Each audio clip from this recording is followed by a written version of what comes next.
Todo sa gahok ha.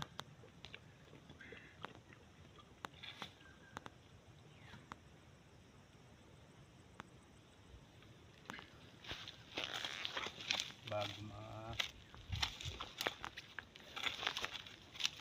talagang papaya. Alaga talaga no. Importante talaga tutok. Ilang araw ka lang dito? Papaya? Oo.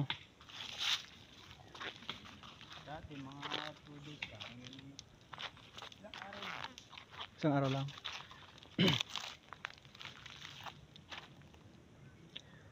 So, tips. Saan naman tips ang aking bibigay, mga ka-agri. So, itong eggplant na to, so ang tanim po nito ay double plants kung tawagin sa akin. Ano po? So ito ay almost 1 month old. Ngayon ay ready na po siya for flowering. So 1 month old, ito na po ang resulta niya.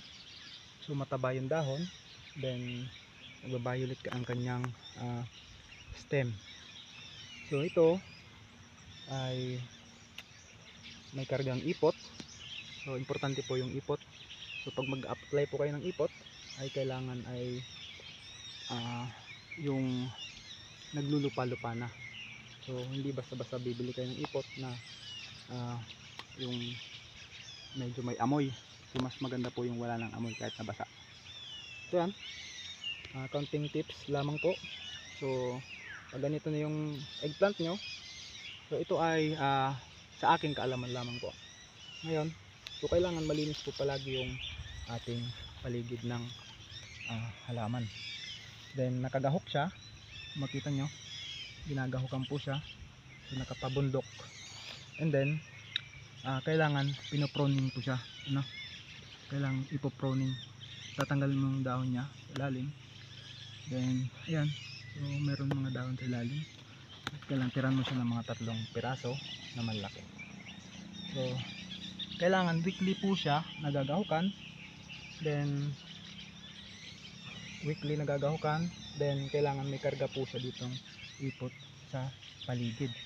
So kung magtatanim po kayo, importante po yung ipot. Yan. So then kapag ito ay tumaas na ng siguro mga tumaas pa ng kaunti, so kailangan may nakaprepare na po kayong balag kagaya ng sa sitaw. Yan. Kailangan po poste nyo po ito. So depende po kung anong poste ang i-design nyo. Pwede pong isang poste lang po sa gitna, then tali, or pwede pong pabalag. May poste din pabalag siya. Then yan, so kailangan malinis yung paligid, and then nagagahukan, then alaga sa spray kung gusto niyo sa business. Kung sa business, pero kung sa organic lang naman po pang sarili nyo, ay huwag niyo pong sprayin. So may mga chemical, may mga organic fertilizer po kami, then meron din po kaming organic insecticide. So pwede kayong mag-order kung gusto niyo organic, kung pang sarili lang. Pero kung pag business, hindi po pwedeng organic tayo.